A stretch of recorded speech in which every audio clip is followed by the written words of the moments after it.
5 million presented to revive Lutheran shipping. Gulf elites want answers to no pipeline forum. Be taken out of Gulf province, it must remain in Gulf province. And man seriously injured after car accident. This is National EMTV News with Hope Imaka. Good evening. Thank you for joining me for Saturday's news. A cheque of 5 million kina was presented to the Lutheran Church by Prime Minister Peter O'Neill to revive Lutheran shipping in 2016. Before presenting the cheque, Mr. O'Neill said the government held the money back after seeing differences among the church organization.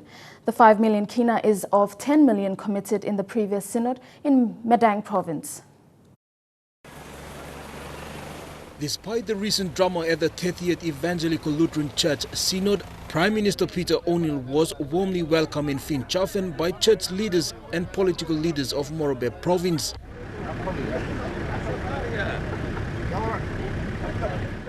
Lutheran believers who previously attended the Synod in Madang were hopeful the Prime Minister would make big announcements. Speaking to the church, Mr. O'Neill said that the differences among the church must come to an end. He went on stating the church-run shipping business must be revived.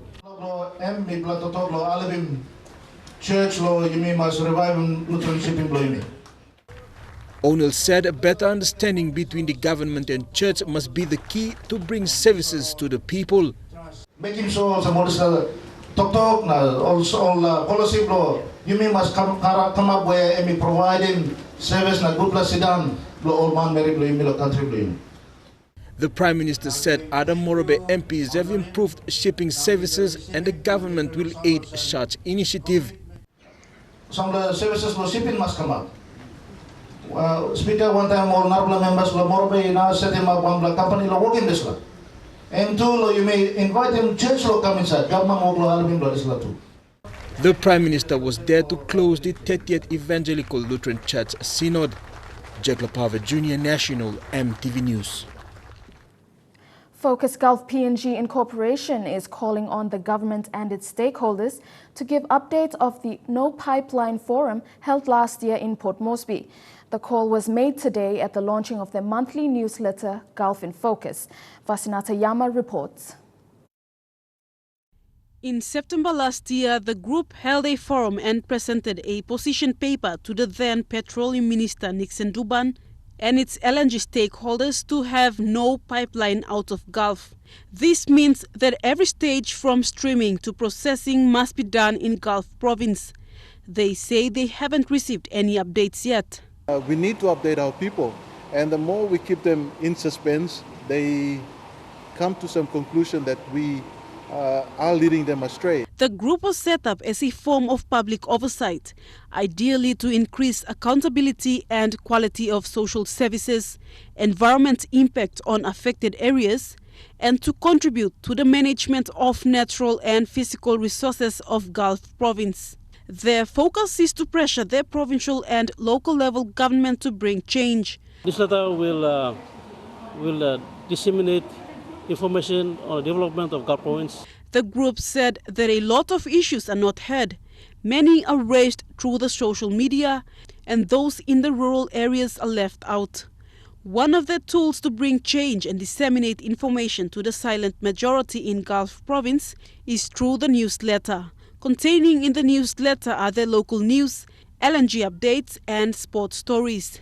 Nothing must be taken out of Gulf province. It must remain in Gulf province. And that is where we stand. This group has successfully hosted a lot of key forums and cultural festivals. Meanwhile, they are appealing to Gulf provincial government and LNG stakeholders to work alongside them. They will hold a follow-up forum in 2 months' time to get the government and its stakeholders' response on the no pipeline policy. Vasinata Yama, National EMTV News. Prime Minister Peter O'Neill farewelled outgoing United States Ambassador to Papua New Guinea, Walter North, yesterday. In a brief ceremony, Mr. O'Neill thanked Ambassador North for his commitment in areas of trade, healthcare and foreign cooperation. PM O'Neill said during Ambassador North's time, PNG and United States expanded in areas of security and military cooperation in preparation for the 2018 APAC meet. O'Neill thanked North for the projects he implemented in the areas of HIV and AIDS, TB and malaria. Ambassador North will return to the United States at the end of this month.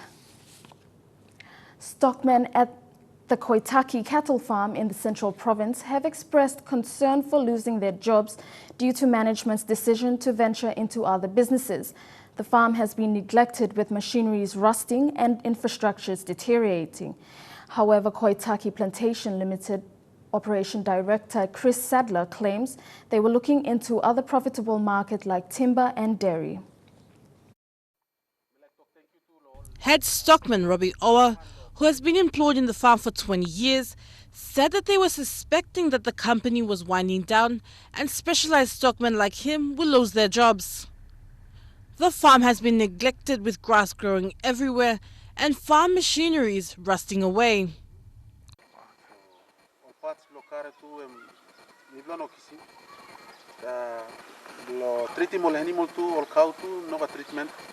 During a one-day stop work meeting attended by villagers and other stockmen, Owa said that stockmen and their families' livelihoods depended on the cattle farming.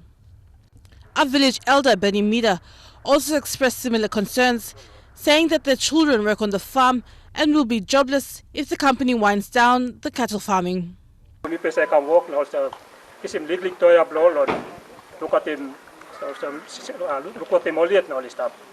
However, Kaki Plantation Limited Operation Director Chris Sadler said that the cattle are still a part of the farm.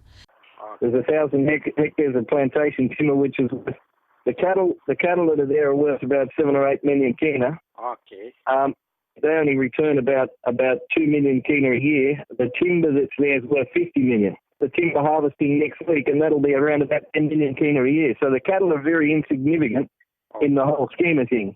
Yes. Not only that, but we've got a dairy farm approved to build opposite where the hydroponics is.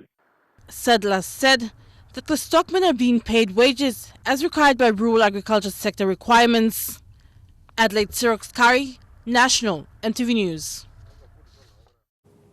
Among stories after the break, drink driving still obvious in Port Moresby and second police officer in condom saga formally charged. Stay with us.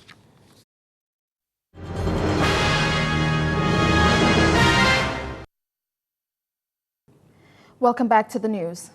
One man has sustained injuries to his head after he lost control of his vehicle in Port Moresby today. Witnesses say he was traveling on high speed when the incident happened. Tekla Gunga with this report. The incident occurred just after 11 a.m., causing a traffic jam for vehicles traveling between Rainbow and Guerrero. According to eyewitness, the injured driver was driving towards the University of Papua New Guinea roundabout when he lost control of his vehicle and drove onto the lane of the oncoming vehicles, uprooting the plants in the middle aisle. The driver sustained minor cuts to his face with damages to his vehicle. It is believed the driver, a bank employee, was under the influence of liquor when the accident occurred. Police officers from the Family and Sexual Violence Unit were the first to arrive at the scene and had contacted the police traffic unit to assist the driver. Tekla Gunga, National EMTV News. The second police officer alleged to have been involved in the condom eating saga has been formally arrested and charged. He was charged for 3 counts on deprivation of personal liberty, abuse of office and willful doing of an indecent act to insult any other person. The suspect police officer arrived in Port Moresby on an Air Niugini flight from Mount Hagen yesterday. He was escorted into a waiting vehicle by the police unit that flew into Southern Islands earlier this week. It is understood it was posted to Nipa, Southern Islands, before the condom eating saga, but continued working with the NCD command and only fled the city when investigations into the saga commenced. Upon his arrival yesterday, he was brought to the Internal Affairs Directorate at Badili and interviewed by internal investigators. The suspect officer will appear for mention at the Waigani Committal Courts next week. Meanwhile, the female probationary constable, Jacqueline Tanda, who was accused of filming the incident, is out on a 1,000 kina bail. She was also charged on the 3 same charges last week. The third officer suspect is yet to be apprehended. Tekla Gunga, National, EMTV News. While women and children are being victim to rape, murder and torture, awareness groups such as Seeds Theatre Group are hard at work spreading awareness. The group has a unique way of raising awareness through performing arts. According to project coordinator Willie Damore, this method has proven positive to educate the highly illiterate population.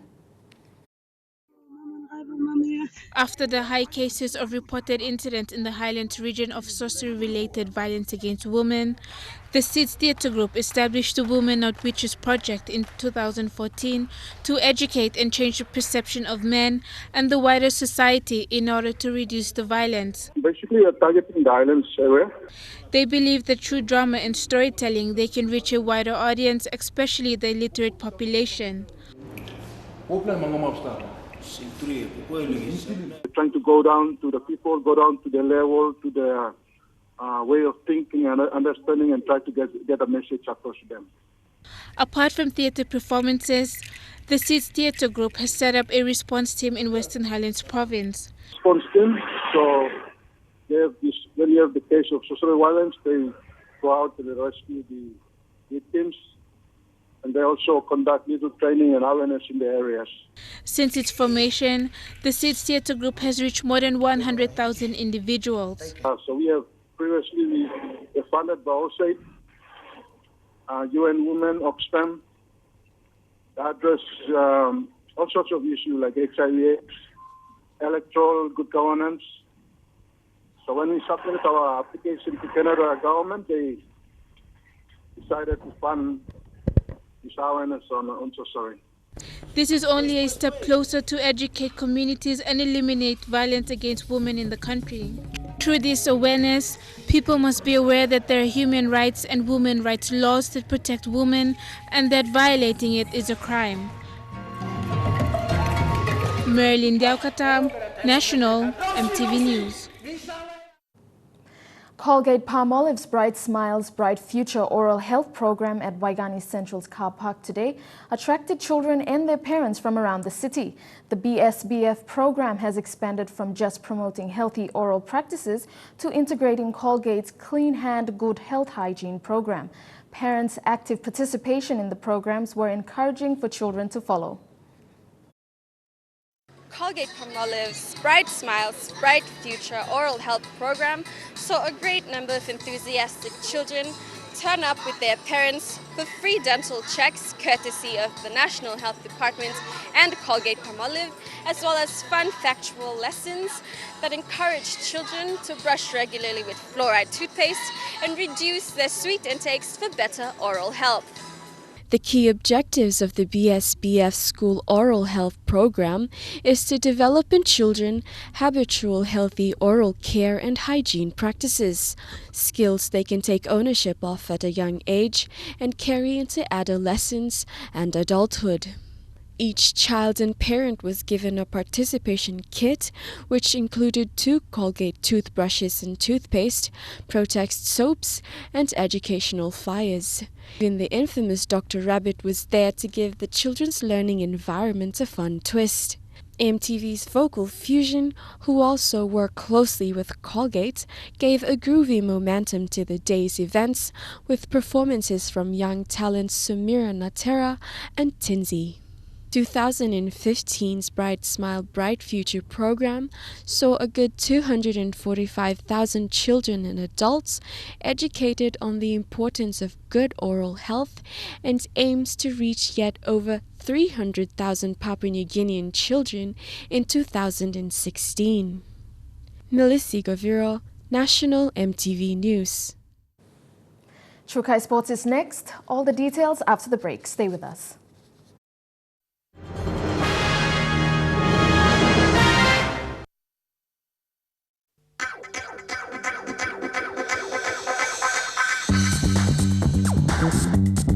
Kaki Sports.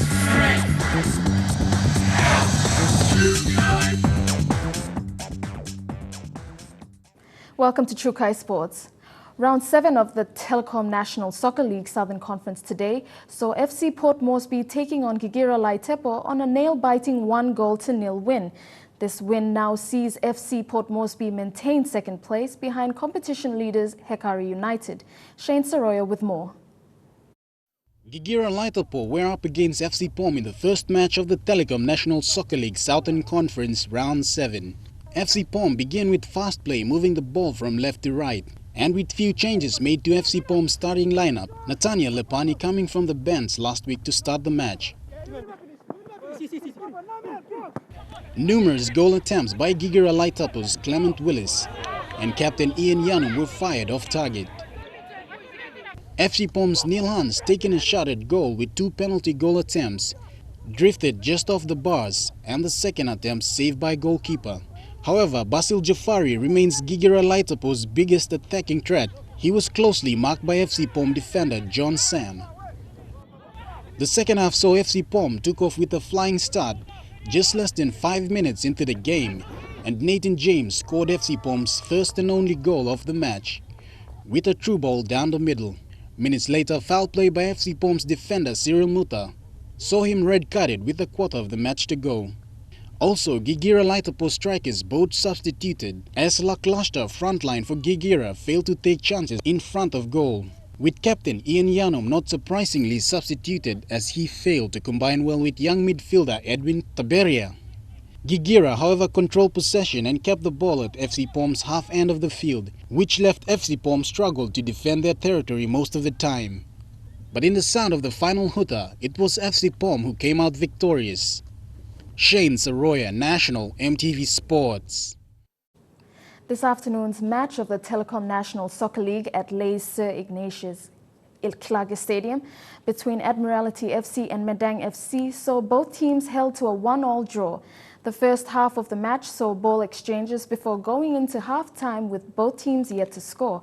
In the second minutes, Admiralty FC and rival Medang FC displayed strong ball work to put in the first goal. However, strong defense from either side prevented them from scoring. In the 72nd minute of the game, Admiralty FC managed to score through the number 13 Shane Sakel to put the first point on the scoreboard. Admiralty FC looked like they were going to win, but the determined Medang FC fought back to score in the 79th minute through Don Agongi to level game 1-1. In the earlier match, defending champions Lay City Dwellers defeated Morabe Wellgrease 3-1, while Goroka Gosiha went down to Besta FC 3-1. To regional football, Papua New Guinea produced a comprehensive 7-1 rout of Vanuatu on the first day of Group B action. The game was only 2 minutes old when Belinda Giada chested down and sailed the ball into the back of the net with a powerful shot under Vanuatu keeper Ruth Tate. Despite Vanuatu visiting the attacking end a number of times themselves over the next few minutes, it was Papua New Guinea who found the goal once again. And by halftime, Giada had collected her hat trick and Papua New Guinea were ahead 4-0. A couple of quick-fire goals in the 80th and 82nd minutes, Papua New Guinea was out to an impressive 7-0 lead. Stay with us for the weather details after these short messages. Kaki Sports.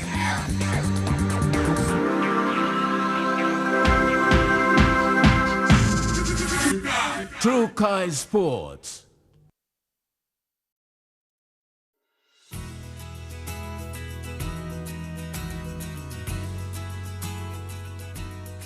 Your weather forecast for tonight and tomorrow. In the southern region, fine for all centers. In the Mamasa region, brief evening showers for Lay, Medang and Wewak and mostly fine for Vanimo. In the New Guinea Islands, mostly fine for Lorengau, Kavieng and Kimbe and fine for Kokopo, Rabaul and Buka. And in the Highlands region, brief evening showers, then morning fog for all centers except for Mount Hagen, experiencing brief showers. Before we go, recapping our top stories. Prime Minister presents 5 million kina commitment to revive Lutheran Shipping Services. Gulf elites call for answers to 2015 No Pipeline Forum. And drink driving causes another accident in Port Moresby. That's the news, sports and weather for today, Saturday the 16th of January 2016. From all of us here, good night.